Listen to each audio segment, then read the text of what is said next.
मित्रों, Bharat selection wing के YouTube channel पर आप लोगों का स्वागत है। जैसे कि कल हम लोग स्वतंत्र तंत्र पढ़ रहे थे और इसमें हम लोग भाग 1 के अंतर्गत हम लोगों ने 3 चीज़ें देखी थी। एक्सटर्नल रेस्पिरेशन, फिर उसके बाद में दूसरा पार्ट जो था आपका ट्रांसपोर्ट ऑफ गैसेस, और तीसरा था इंटरनल रेस्पिरेशन, जिसमें से हम लोगों ने एक भाग का अध्ययन किया था एक्सटर्नल रेस्पिरेशन। ठीक है मित्रों, आज हम लोग इसके द्वितीय भाग, ठीक, ट्रांसपोर्ट ऑफ गैसेस और आंतरिक श्वसन का हम लोग अध्ययन करेंगे। इंटरनल रेस्पिरेशन का अध्ययन करेंगे। तो हम लोग शुरू करते हैं।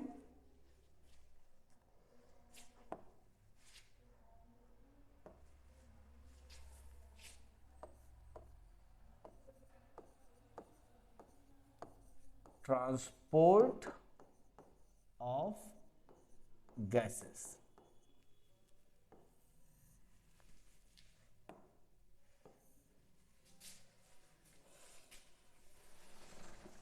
तो मित्रों, ऑक्सीजन का लंग्स के माध्यम से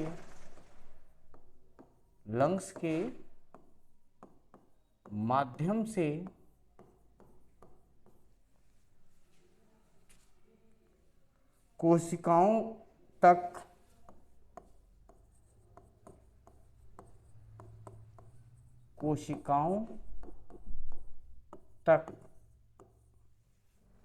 पहुंचना तथा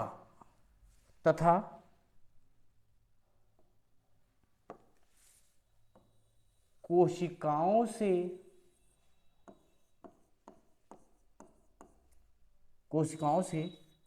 CO2 का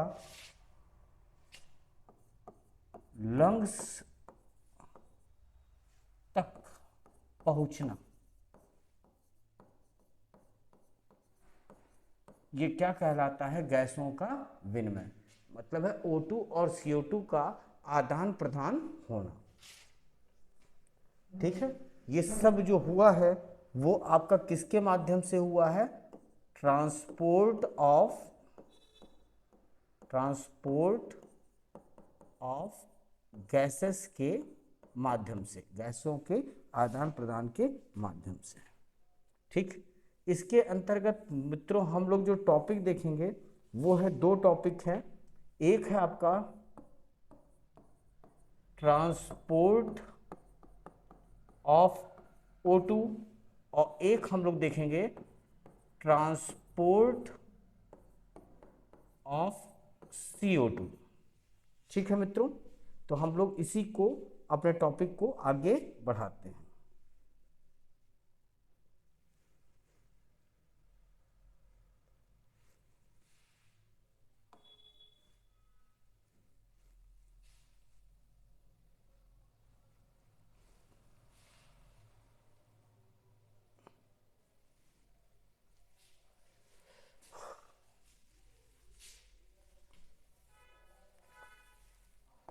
टॉपिक हमारा रहेगा ट्रांसपोर्ट ऑफ O2 या ट्रांसपोर्ट ऑफ ऑक्सीजन। ठीक, तो मित्रों ऑक्सीजन का 98% भाग,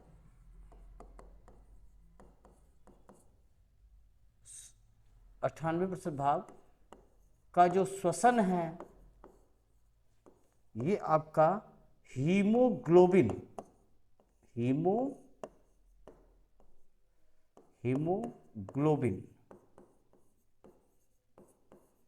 वर्णक द्वारा होता है। ठीक, तथा ऑक्सीजन का जो शेष श्वसन है ये मात्रों आपका रक्त प्लाज्मा द्वारा होता है।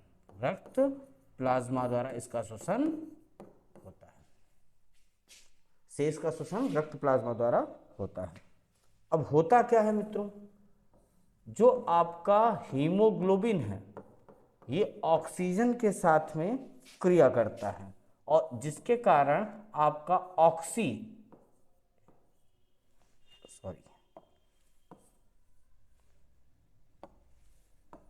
ऑक्सी हीमोग्लोबिन का निर्माण होता है।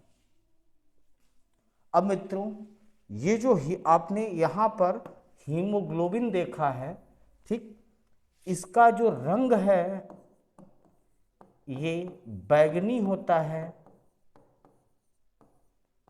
अर्थात यह अशुद्ध रक्त है। यह कैसा रक्त है? अशुद्ध रक्त है। वहीं पर आप जो ऑक्सी हीमोग्लोबिन देख रहे हैं, जो आप लोग ऑक्सी हीमोग्लोबिन देख रहे हैं, इसका जो रंग है, ये आपका लाल चमकदार होता है, लाल चमकदार होता है, ठीक है। और इसे हम लोग शुद्ध रक्त के अंतर्गत देखते हैं। कभी आपसे शुद्ध और अशुद्ध रक्त के बारे में बताएं तो आपका जिस रक्त का रंग बैंगनी टाइप में हो, अर्थात हीमोग्लोबिन उसमें पाया जाए, वो अशुद्ध है। वहीं ऑक्सीकृत हीमोग्लोबिन शुद्ध रक्त के अंतर्गत होता है, जिसका रंग जो है लाल चमकदार होता है। इसी के अंतर्गत मित्रों एक आपका बोर इफेक्ट भी देखने को मिलता है। बोर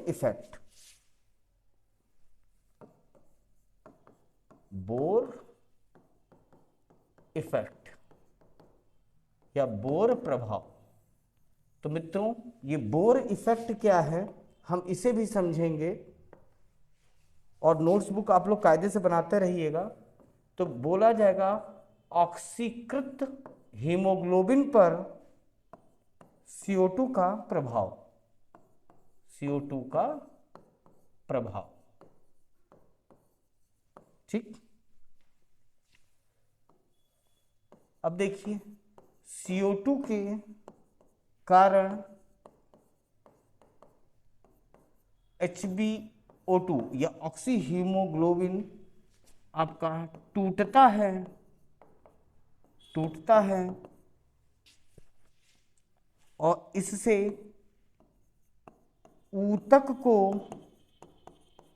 ऑक्सीजन की प्राप्ति होती है, या टिश्यू को ऑक्सीजन की प्राप्ति होती है, और इसे हम लोग जो है बोर इफेक्ट कहते हैं मित्रों। ठीक है मित्रों, ठीक। फिलहाल एक बार और देखते हैं ट्रांसपोर्ट ऑफ गैसेस के अंतर्गत। अब मित्रों आपने क्या देखा, ऑक्सीजन का लंग्स के माध्यम से कोशिकाओं तक पहुंचना और कोशिकाओं से CO2 का लंग्स तक पहुंचना, ये सब जिस कारण से होता है वो ट्रांसपोर्ट ऑफ गैसेस हैं। इसके अंतर्गत आप ऑक्सीजन का परिवहन और कार्बन डाइऑक्साइड का परिवहन का अध्ययन करते हैं, जिसमें से पहला टॉपिक आप लोग जो देख रहे हैं वो है ट्रांसपोर्ट ऑफ ऑक्सीजन। ऑक्सीजन का 98% भाग का श्वसन जो है ये हीमोग्लोबिन के कारण होता है, जबकि शेष का श्वसन जो है ये रक्त प्लाज्मा के कारण होता है। जब आपका हीमोग्लोबिन ऑक्सीजन से क्रिया करता है तो ये ऑक्सी हीमोग्लोबिन का निर्माण करता है। हीमोग्लोबिन का रंग बैंगनी होता है और इसे हम लोग अशुद्ध रक्त के अंतर्गत देखते हैं। वहीं ऑक्सी हीमोग्लोबिन का रंग जो है लाल चमकदार होता है और इसे हम लोग शुद्ध रक्त के अंतर्गत देखते हैं। एक प्रक्रिया जो आपको बोर इफेक्ट, तो बोर इफेक्ट क्या है, ऑक्सी हीमोग्लोबिन पर कार्बन डाइऑक्साइड का प्रभाव। कहने का तात्पर्य है कार्बन डाइऑक्सीजन के कारण जब ऑक्सी हीमोग्लोबिन टूटता है तो ऊतकों को ऑक्सीजन की प्राप्ति होती है, और इसे ही हम लोग बोर इफेक्ट के अंतर्गत देखते हैं या बोर प्रभाव के अंतर्गत देखते हैं। अब हम लोग जिसको देखना चाहेंगे वो है आपका transport of CO2। Transport of CO2, तो इसको भी हम लोग देखते हैं, समझने का प्रयास करते हैं। ठीक, एक एक टॉपिक मित्रों आप लोग ढंग से समझिएगा जिससे आपकी एग्जाम से संबंधित समस्याएं दूर हो जाएं।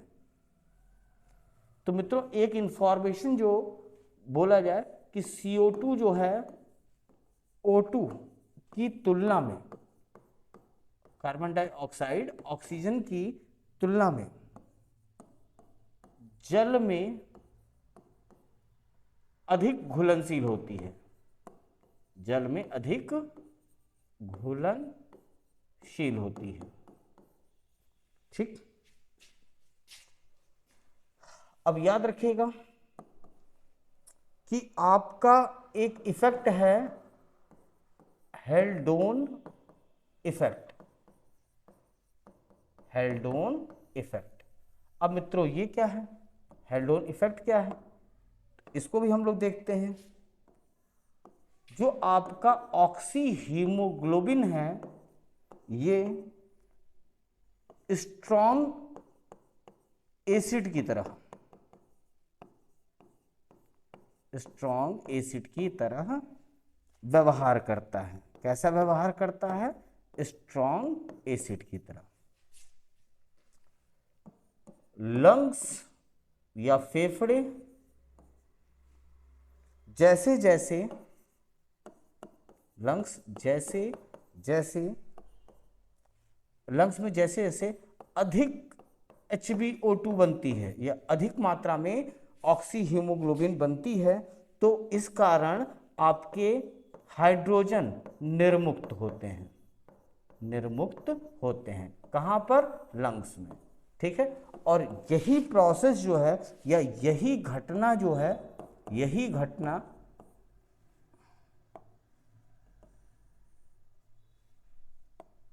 या यह घटना आपकी हेल्डोन इफेक्ट कहलाती है। ठीक है मित्रों, अब ट्रांसपोर्ट ऑफ CO2 के आपके तीन माध्यम हैं, तीन माध्यम। ट्रांसपोर्ट ऑफ CO2 के मित्रों आपके सामने तीन माध्यम दिए हैं। पहला माध्यम प्लाज्मा में घुलकर, प्लाज्मा में घुलकर। दूसरा माध्यम मित्रों यह बाइकार्बोनेट के रूप में, बाइकार्बोनेट के रूप में। और मित्रों तीसरा मामला जब हम देखेंगे वो है आपका कार्बोमिनो के रूप में, कार्बोमिनो के रूप में।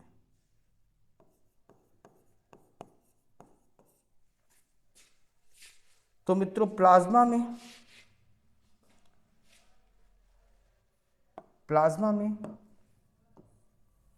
7% CO2 का परिवहन होता है, CO2 का परिवहन होता है।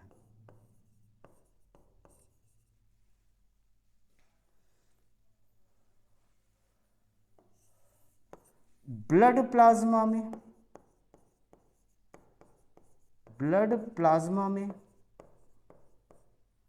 CO2 H2O के साथ मिलकर H2CO3 बनाता है। ठीक है, और कहने का तात्पर्य है कार्बोनिक अम्ल, कार्बोनिक अम्ल, कार्बोनिक अम्ल।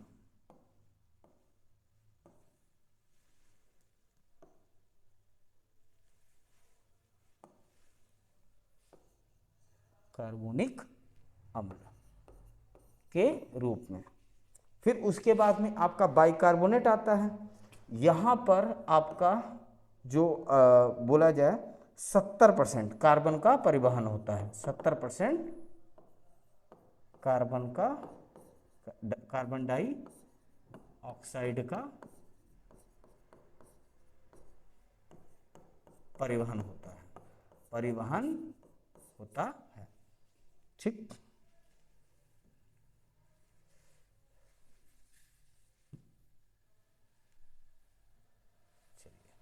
परिवहन होता है। ठीक, बाइकार्बोनेट की बात करें, इसका मामला थोड़ा सा हम ऊपर लिख देते हैं। ठीक, अगर बाइकार्बोनेट की बात करें तो इसमें ब्लड में, ठीक है, पोटेशियम बाइकार्बोनेट और सोडियम बाइकार्बोनेट के रूप में, ब्लड में पोटेशियम बाइकार्बोनेट के रूप में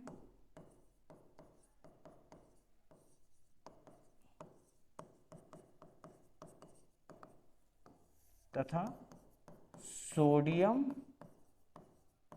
बाइकार्बोनेट के रूप में, ठीक है मित्रों।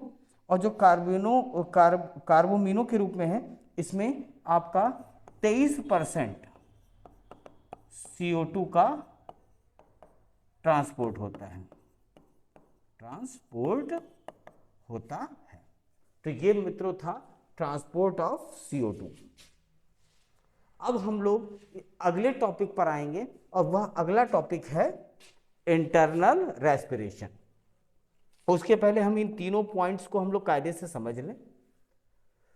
ट्रांसपोर्ट ऑफ गैसेस के अंतर्गत मित्रों O2 का लंग्स के माध्यम से कोशिकाओं तक और कोशिकाओं से CO2 का लंग्स तक जो पहुंचने की जो क्रिया है, इसे हम लोग ट्रांसपोर्ट ऑफ गैसेस के अंतर्गत देखते हैं, जिसमें हम लोग को दो विषय देखने हैं। एक है ट्रांसपोर्ट ऑफ CO2 और दूसरा है आपका transport of O2। Transport of O2 देखते हैं तो हम देखते हैं कि ऑक्सीजन के 98% भाग का श्वसन जो है ये हीमोग्लोबिन वर्णक द्वारा होता है, जबकि शेष का श्वसन रक्त प्लाज्मा के माध्यम से होता है। हीमोग्लोबिन ऑक्सीजन के साथ मिलकर ऑक्सी हीमोग्लोबिन का निर्माण करती है। हीमोग्लोबिन का जो रंग है ये बैंगनी है, ठीक है, अर्थात अशुद्ध रक्त है ये। वहीं ऑक्सी हीमोग्लोबिन जिसका रंग लाल चमकदार है, ये शुद्ध रक्त के अंतर्गत देखा जाता है। जब O2 का परिवहन का मामला आता है तो इसमें आपका बोर इफेक्ट देखना पड़ता है। तो बोला गया जब HbO2 पर CO2 का जब प्रभाव पड़ता है, जिसके कारण HbO2 टूटता है, तो ऊतकों को ऑक्सीजन की मित्रों प्राप्ति होती है, जिसे हम लोग बोर इफेक्ट बोलते हैं। वही हेल्डोन इफेक्ट ये आप CO2 के अंतर्गत देखेंगे। तो ट्रांसपोर्ट ऑफ CO2, तो पहले तो पॉइंट ये समझना है कि कार्बन डाइऑक्साइड जो है ऑक्सीजन की तुलना में जल में अधिक घुलनशील है। हेल्डोन इफेक्ट की बात करते हैं तो ऑक्सी हीमोग्लोबिन जो है ये स्ट्रॉन्ग एसिड की तरह से बिहेव करता है, ठीक है। लंग्स जैसे जैसे लंग्स में अधिक मात्रा में HbO2 की उत्पत्ति होती है तो हाइड्रोजन आयन निर्मुक्त होते हैं, और कहां पर, लंग्स में, और यही घटना जो है हेल्डोन इफेक्ट कहलाती है। बोला गया ट्रांसपोर्ट ऑफ CO2 जो है ये कितने माध्यमों से होता है मित्रों, 3 माध्यम से। एक है आपका प्लाज्मा में घुलकर, दूसरा है आपका बाइकार्बोनेट के रूप में, और तीसरा है कार्बोमीनो के रूप में। प्लाज्मा में घुलकर तो 7% CO2 का परिवहन ब्लड प्लाज्मा में से होता है। 7% CO2 का प्रवाह प्लाज्मा में घुलकर होता है। ब्लड प्लाज्मा में कार्बन डाइऑक्साइड ऑक्सीजन के साथ मिलकर कार्बोनिक अम्ल का क्या करते हैं, निर्माण करते हैं। वहीं बाइकार्बोनेट तो बोला गया कि 70% कार्बन डाइऑक्साइड का परिवहन बाइकार्बोनेट के रूप में होता है। और किन के रूप में, तो ब्लड में 2 चीजें पाई जाती है, एक पोटेशियम बाइकार्बोनेट और सोडियम बाइकार्बोनेट, और इन्हीं रूपों में बाइकार्बोनेट के रूप में CO2 का परिवहन होता है। तीसरा आपका कार्बोमीनो के रूप में, इसमें 23% आपका CO2 का परिवहन इसके माध्यम से होता है मित्रों, ठीक है मित्रों। अब हम लोग अगले टॉपिक की तरफ बढ़ते हैं, जिससे हम लोग बोलेंगे इंटरनल रेस्पिरेशन।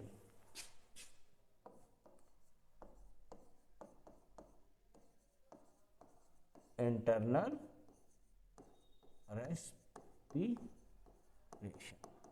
जिसे हम लोग आंतरिक श्वसन भी कहते हैं।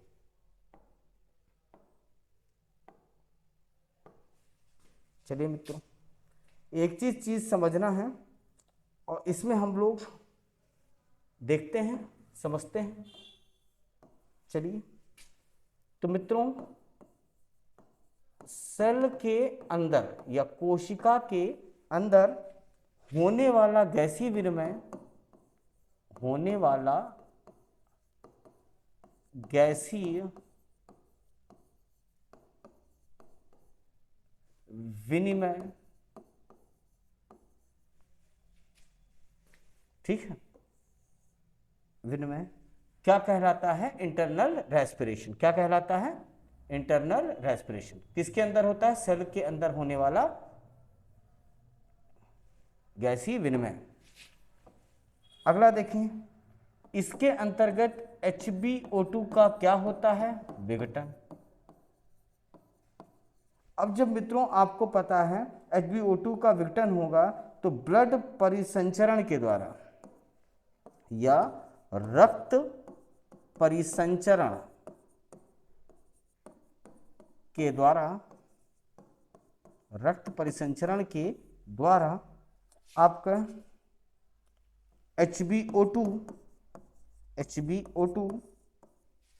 सेल में पहुंचते हैं, सेल में पहुंचते हैं।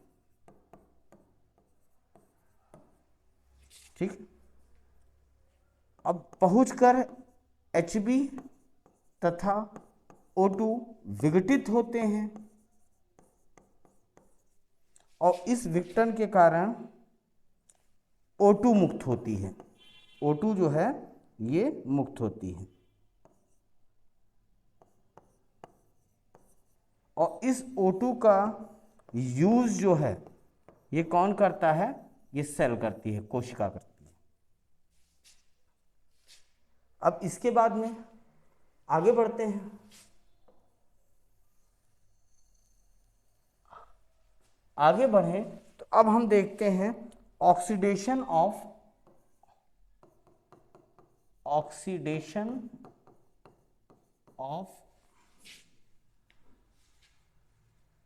Food stuffs. ये हमारा एक टॉपिक है, ऑक्सीडेशन ऑफ फूड स्टफ। अब इसमें देखिए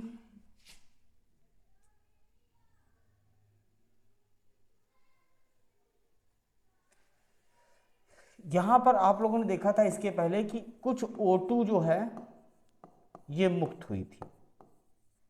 जहां पर आप यहां देख रहे हैं O2 मुक्त हुई है, तो जो O2 मुक्त हुई है यह अनेक एंजाइम के माध्यम से, अनेक एंजाइम के माध्यम से, एंजाइम के माध्यम से सेल के साइटोप्लाज्म, सेल के साइटोप्लाज्म तथा माइटोकॉन्ड्रिया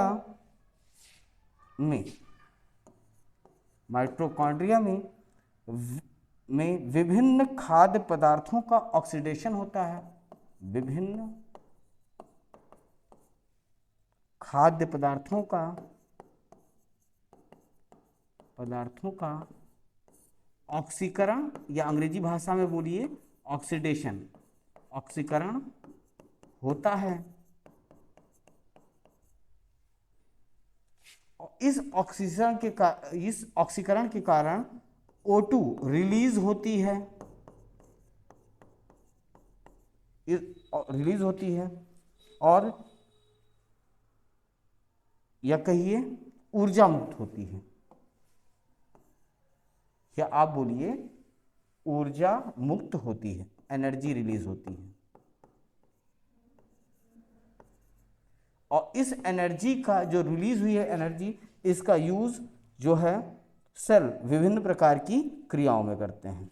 इस ऊर्जा का यूज सेल विभिन्न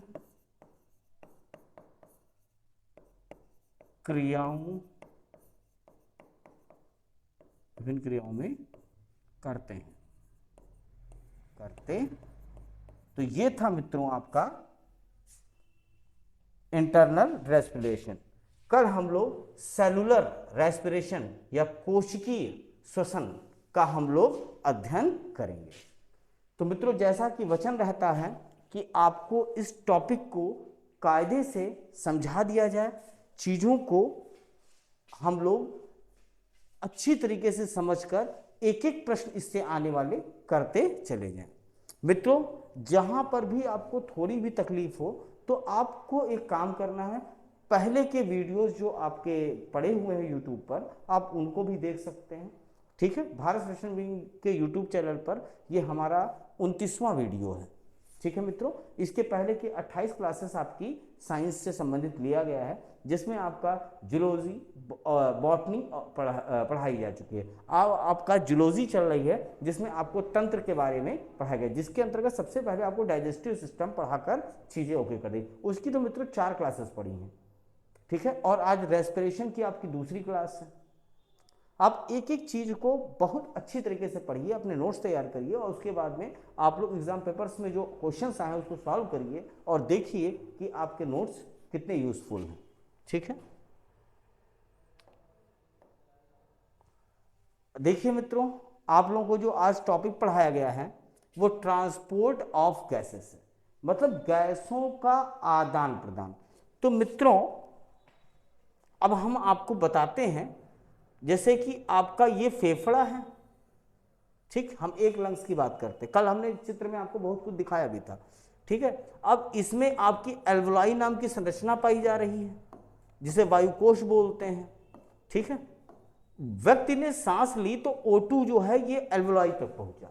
इसी के पास में ब्लड कैपिलरीज पाई जाती हैं मित्रों। क्या पाई जाती है? Blood capillaries. ठीक है, और ब्लड कैपिलरीज में अनॉक्सीकृत रक्त होता है। ठीक है, अब मतलब है CO2 की मात्रा उसमें होती है। अब ये जो एक्सचेंज है, ठीक है, ठीक है, तो वही जो है आपका किसके माध्यम से होता है? Transport of gases. एक्सचेंज हो रही है O2 और CO2। क्लियर है? और ये सब कारण प्रेशर के या दबाव के कारण होता है, विसरण विधि के माध्यम से, डिफ्यूजन। ठीक, कल ये आप लोगों को पढ़ाया गया था पूर्व क्लास में, इसको आप देखिएगा। ठीक है, तो आपको सिर्फ इतना बताया गया कि ऑक्सीजन का लंग्स के माध्यम से कहां तक? कोशिकाओं तक पहुंचना, और वही कोशिकाओं से CO2 का कहां तक पहुंचना? लंग्स। ये किसके अंतर्गत आप देखते हैं? ट्रांसपोर्ट ऑफ गैसेस के माध्यम से आप देखते हैं।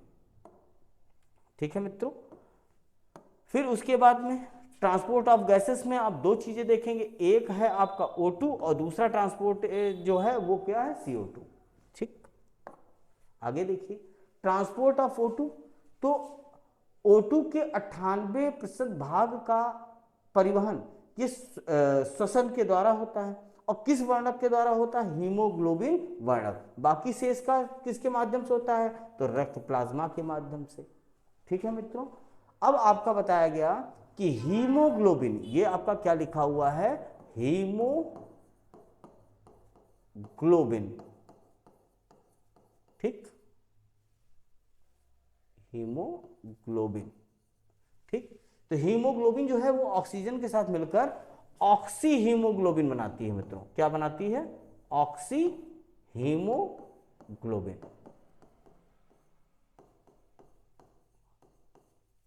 ठीक है, अब जो हीमोग्लोबिन है वो अशुद्ध रक्त है, कारण इसका रंग बैंगनी है। वहीं पर अनॉक्सीकृत हीमोग्लोबिन, जिसका रंग कैसा है? लाल चमकदार, और इसे शुद्ध रक्त के अंतर्गत देखा जाता है। अब जब ट्रांसपोर्ट ऑफ O2 आप देखते हैं तो इसके अंतर्गत आपको बोर प्रभाव देखने को मिलता है। बोर प्रभाव क्या है? तो ऑक्सी हीमोग्लोबिन पर CO2 का प्रभाव, जिसके कारण ऑक्सी हीमोग्लोबिन क्या होता है? टूटता है, और आपके टिश्यू को किसकी प्राप्ति होती है? या ऊतकों को किसकी प्राप्ति होती है? ऑक्सीजन की प्राप्ति होती है। तो इसे आप किसके अंतर्गत देखते हैं मित्रों? तो आप ट्रांसपोर्ट ऑफ O2 के अंतर्गत इसे देखते हैं। फिर ट्रांसपोर्ट ऑफ CO2 की बात करें तो CO2 जो है ये O2 की तुलना में जल में अधिक घुलनशील है। अब इसी के अंतर्गत एक आता है हेल्डोन इफेक्ट। हेल्डोन इफेक्ट क्या है? जब HbO2 जो है ये किसकी तरीके से बिहेव करता है? स्ट्रॉन्ग एसिड की तरह व्यवहार करता है। लंग्स जैसे जैसे अधिक मात्रा में HbO2 बनाता है तो हाइड्रोजन आयन निर्मुक्त होते हैं। कहां पर? लंग्स में। और यही घटना क्या कहलाती है? हेल्डोन इफेक्ट। और ये कब देखने को मिलता है आपको? ट्रांसपोर्ट ऑफ CO2 के अंतर्गत देखने को मिलता है। तो बोला गया भैया मित्रों कि भैया ये गैसों का जो विनिमय है या CO2 का जो विनिमय है ये कितने माध्यम से होता है? तो मित्रों ये 3 माध्यम से होता है। पहला माध्यम प्लाज्मा में घुलकर, दूसरा माध्यम बाइकार्बोनेट के रूप में और तीसरा माध्यम है कार्बोमिनो के रूप में। ठीक है, प्लाज्मा के माध्यम से 7%, ठीक है, बाइकार्बोनेट के माध्यम से 70% और कार्बोमिनो के माध्यम से 23% CO2 का परिवहन होता है। हो गया श्वसन क्रिया के द्वारा। वहीं पर अब बोलेंगे प्लाज्मा, तो ब्लड प्लाज्मा में जब कार्बन डाइऑक्साइड जल के साथ में मिश्रण करती है तो कार्बोनिक अम्ल का मित्रों निर्माण करती है। वहीं बाइकार्बोनेट ये 2 रूप में होते हैं आपका, एक है पोटेशियम बाइकार्बोनेट और एक सोडियम बाइकार्बोनेट, और इन्हीं के माध्यम से कार्बन का परिवहन होता है। वहीं कार्बोमिनो ये 23% का मामला है। फिर आज का जो लास्ट टॉपिक है ये इंटरनल रेस्पिरेशन, जिसे आंतरिक श्वसन भी कहते हैं। तो यह सेल के अंदर होने वाला गैसीय विनिमय ही आपका आंतरिक श्वसन मित्रों कहलाता है। इसमें HbO2 का विघटन होता है और किसके द्वारा? रक्त परिसंचरण के द्वारा, जिसमें से HbO2 जो है ये सेल में पहुंचते ही ये किस में विघटित हो जाती है? Hb और O2, और इससे क्या रिलीज हो जाती है? ऑक्सीजन रिलीज हो जाती है। और इस रिलीज हुई ऑक्सीजन का यूज कौन करता है? सेल। हो गया मित्रों। फिर इसके बाद में ऑक्सीडेशन ऑफ फूड स्टफ के अंतर्गत देखते हैं जो रिलीज ऑक्सीजन थी ये अनेक एंजाइम के माध्यम से सेल के साइटोप्लाज्म और माइटोकॉन्ड्रिया में विभिन्न खाद्य पदार्थों का ऑक्सीकरण करते हैं, जिससे एनर्जी रिलीज होती है और इस एनर्जी का यूज सेल विभिन्न क्रियाओं में करते हैं। तो ये मित्रों आपने इंटरनल रेस्पिरेशन के अंतर्गत पढ़ा। अब मित्रों यह आपको क्लास कैसी लगी आप इसे हमें बता सकते हैं। ठीक है, हमने हमेशा आप लोगों को सूचित किया है कि आप अपनी क्लास अच्छी तरीके से करें, नोट्स वेल मेंटेन बनाएं। ठीक है, और आप लोग ऑब्जेक्टिव टाइप के जो क्वेश्चंस पेपर्स आते हैं जो साइंस के स्पेशल हैं जैसे कि लूसेंट, आप उसे सॉल्व करिए और आपका देखिए कितना अच्छा है। यह जो पढ़ाया जा रहा है ये SSC के एग्जाम के लिए तो मोस्ट इम्पॉर्टेंट है। ठीक है मित्रों, ठीक, धन्यवाद।